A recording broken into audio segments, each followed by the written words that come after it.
There's another thing that I wanted to bring up, and it goes along with the atmosphere. And I know that you're one of the leaders. I believe you're one of the leaders. I've done a little bit of research, not loads. So that's why I Yeah. definitely want to bring it up and have you talk Okay. about it. But it's the TFC BIPOC Fan Coalition.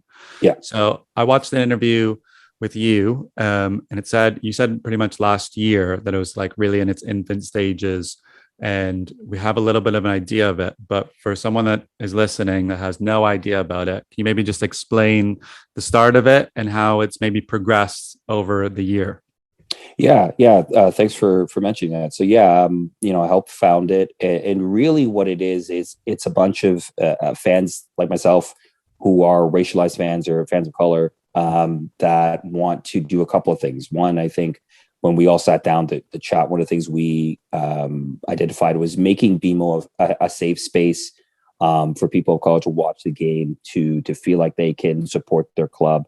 And this is not to say that BMO had an exorbitant amount of problems with that prior or anything like that, but there's always opportunities to make situations better, to make improvements, to acknowledge those fans, right? So that was one of the things that we talked about, and obviously this was born from sort of a lot of the movements that happened last year, the death of George Floyd, and many other things. Really, we were spurred on partly by Black Players for Change, and Justin Morrow has been a really big sort of influence and supporter of ours, and really helping us get started. But we're really looking at also just bringing more racialized voices to football, right? To be able to be out there and talk about the game. And Keith, obviously, you setting up this podcast and starting that with Mike is amazing, and that's kind of what we're doing with the House on Lakeshore podcast, and doing things like the Tunnel Club, and just getting more faces and people of color to talk about the game. And I felt like that was something that was missing here. And then another component, obviously, is trying to getting into communities and doing some work there. Over the past year, we've built a really great relationship with TFC, and with MLSE in general. And they've been great working with us to implement some changes, some suggestions that we have. The big one so far that we really were able to get out there was around Emancipation Day. The videos with Justin, and getting obviously Ash and Toast and Theo Bear out in Vancouver, to really have the club push that message and push some of these things that are happening.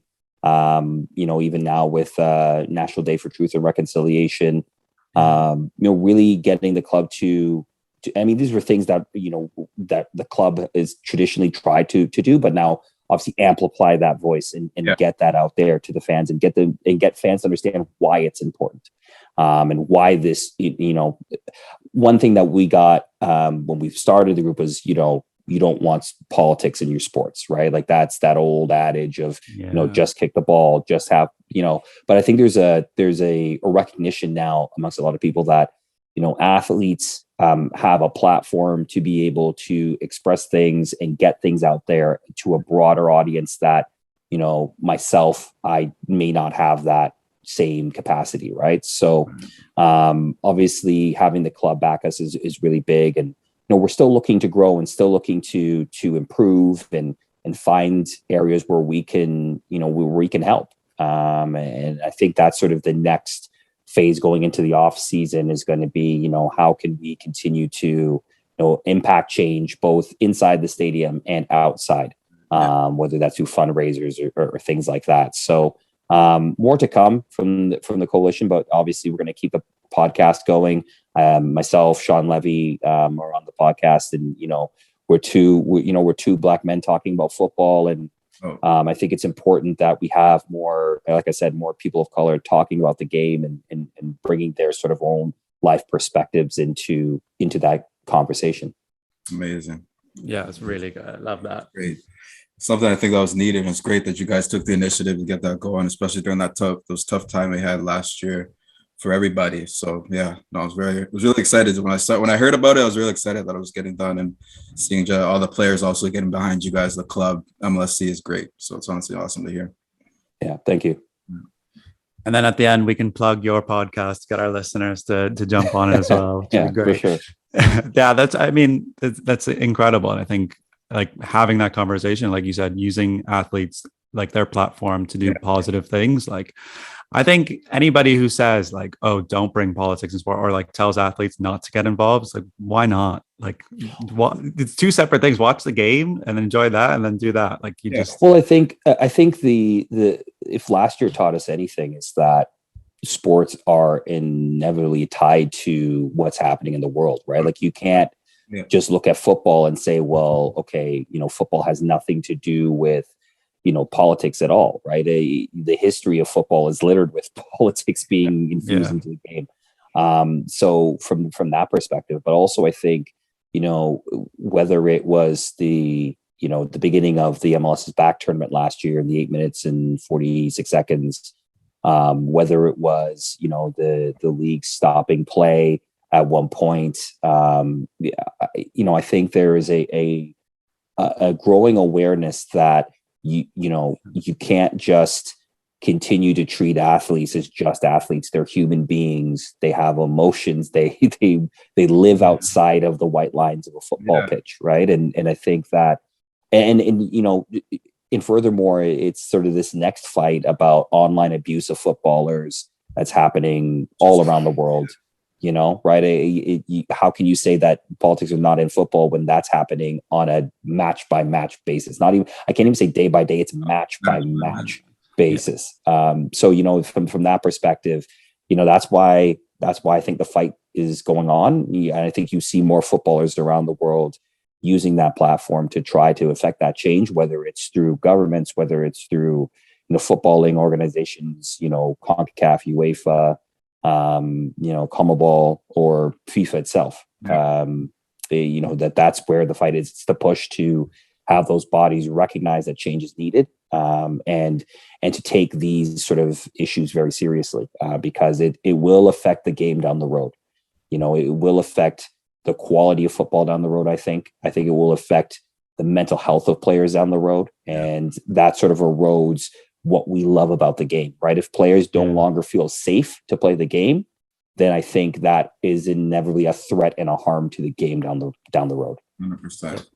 Definitely plays like a mental factor. Like if you're going into a game in a certain away day, maybe a hostile environment plays on your mind. So, and I think like, especially what we've seen with England in the last Euros, what those young kids went through, just like, it's insane.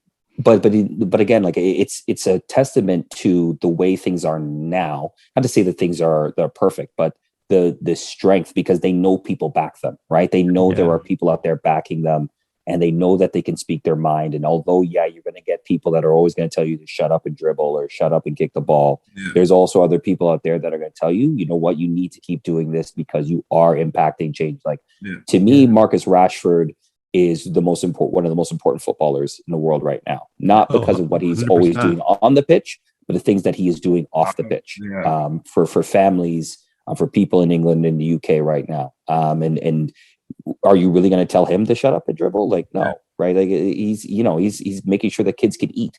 So I think that's incredibly important. And if you have those footballers that are on that stage that can use that platform to make that kind of change, to force a government to go back on a bad policy, then, I mean, why would you want your footballers to just shut up and dribble? 100%.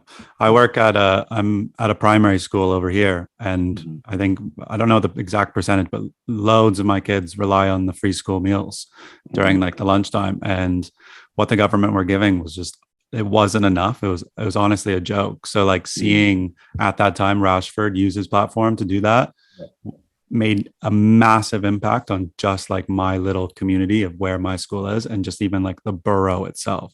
So like when he was doing all of that, we were all just like, I've been behind him. Like you said, I think he's most impactful because of what he's done here, and I've seen it. But if we have more of that, then like you said, it causes the change.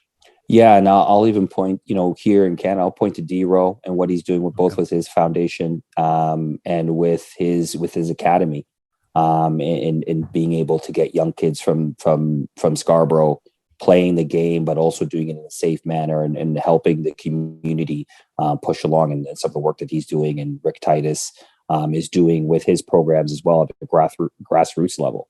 I think there's a lot of great work happening, and footballers, both present and past, are really starting to pick that up. And, as a coalition, as fans, if we can support them in any way, whether it's just getting the word out there or, volunteering at events, we'd love to do that, because I think that, that's a small way that we can say thank you to them for using their platform to make our society better.